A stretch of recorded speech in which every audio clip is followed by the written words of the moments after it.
Hello and welcome to another tutorial for Excel users, and here we're continuing to look at Excel functions. The next function we're going to look at is the average function.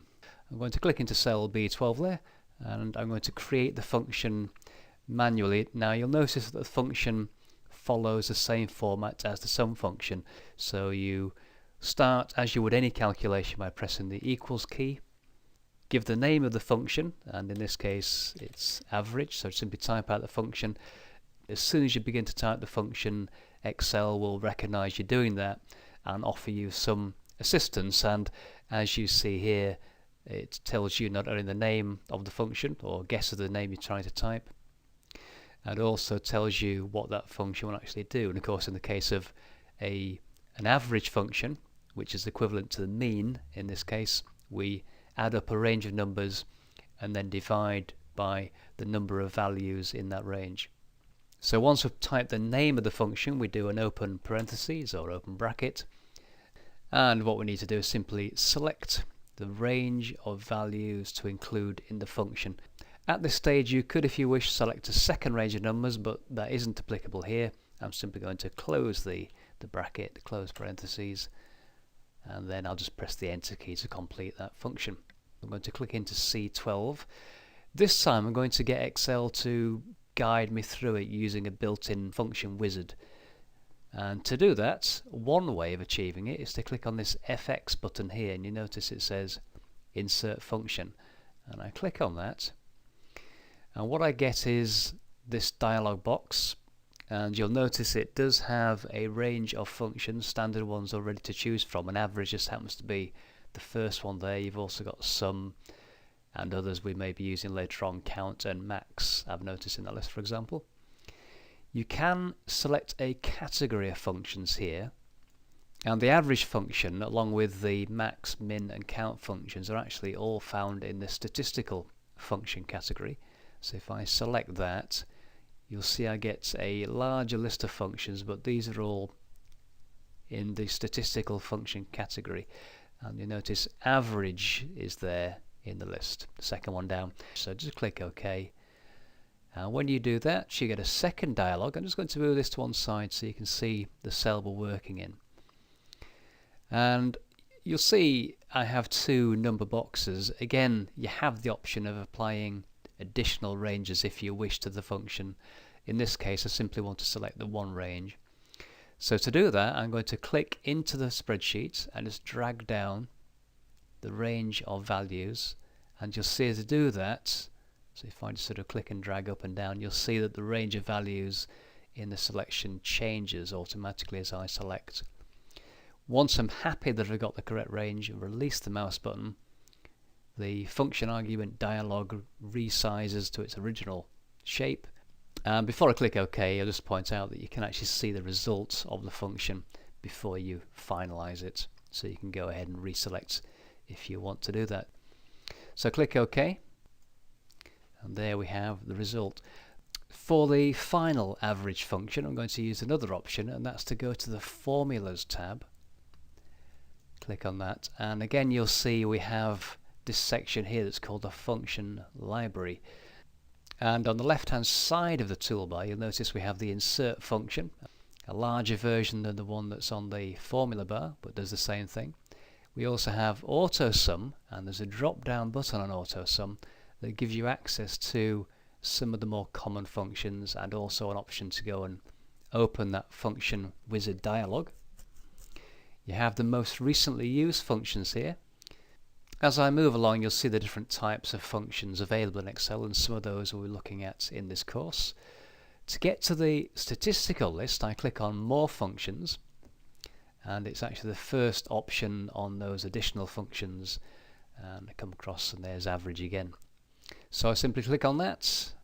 Again we get the helper dialog. I can click and drag down to select the range of numbers. You should be familiar with that by now. Get a little preview of the answer, click OK once I'm happy, and there we are, there's the result.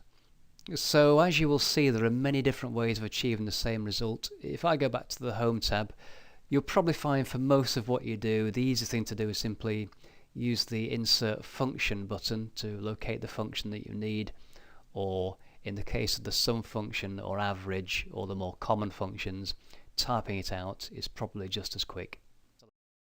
That completes this look at the average function. The next stage in completing this spreadsheet is to complete the functions in rows 13, 14 and 15. So the first of these we'll create is the max function, short for maximum, and we'll type it out manually. So in this case we'll type out equals max, open the bracket, and again you'll see that Excel has guessed the type of function we're doing, gives us some prompts, and as before I simply select the range of cells I want to include in the function, close parentheses, and this function basically looks down this list and finds the largest value. So if I press the enter key now, you'll see it comes up with 2.5, and if we look at that list you'll see 2.5 does occur more than once, but it is the highest value that features in that list. So if we come across now to C13, I'll do the same function, but I'll use the insert function. So come up to the formula bar, little FX button there to the left, click on that. We get the insert function dialog. Now you'll notice that the most recently used is already active, and if I look in that list you'll see max is there. If however yours doesn't show max, go to the drop down box where it says select category, click on statistical and scroll down to where the M's are. In fact, actually you don't need to do that. If I just press the letter M on my keyboard, you'll see it jumps straight to the M's, and max happens to be the first one, so I simply click OK. And the next dialog wants me to select the range of cells to include, so I'm going to click and drag down, this time in column C, from C3 down to C9, and just click OK. And there we find that the highest value is 12, and again the number 12 does occur twice in that list. Okay, I'm going to leave the third one for now and come down to the min function, and it's literally the opposite of max. So equals min, open parentheses, select the range of values, close parentheses, and this time I'll click on that little tick up there and we get 1.5, and as you may have guessed, min finds the lowest value in the range. So again, come across to C14, use the insert function option this time, so click the FX there, click into the list of functions in my statistical section, press the letter M, and I'm on max at the moment. Just scroll down a bit further and there's min, click OK. I now need to select the range again, so click and drag down to select the range of values, click OK, and again using those two different methods we get the result that we want. And always remember you can just check in the formula bar to see the details of the formula. Obviously you see the actual result on the spreadsheet. And finally here we'll complete the count function, and again this time I can type it out manually, equals count, open the bracket there, click and drag down the range, close parentheses or bracket as I like to say, press enter, and it tells me that there are 7 values in that list. I'll do the same thing in the rentals column, and once more use the insert function option there, and this time we're looking for count. It is in the statistical list, so just click in that list there, press the letter C this time, and if I scroll down a little bit further we will find count appears. There we are. Select that function, click OK, and it follows the same process as all the functions. We simply select the range of values that we want to include. Excel automatically puts the brackets around for us, click OK, and again we have the result there. Coincidentally it's the same obviously because each of these columns has 7 values. So there we are. So we've completed those last 3 functions fairly quickly: max or maximum, min or minimum, and count, which simply counts the number of values. Now finally I want to complete the entries in the last 3 cells there, and to do that I'm going to select the ones I have in column C, so cells C13 to C15, just put the mouse pointer at the bottom right there and drag across, and it effectively duplicates those 3 functions into column D, but using the relative cell referencing updates the formulas to include the D column values as opposed to the C column values.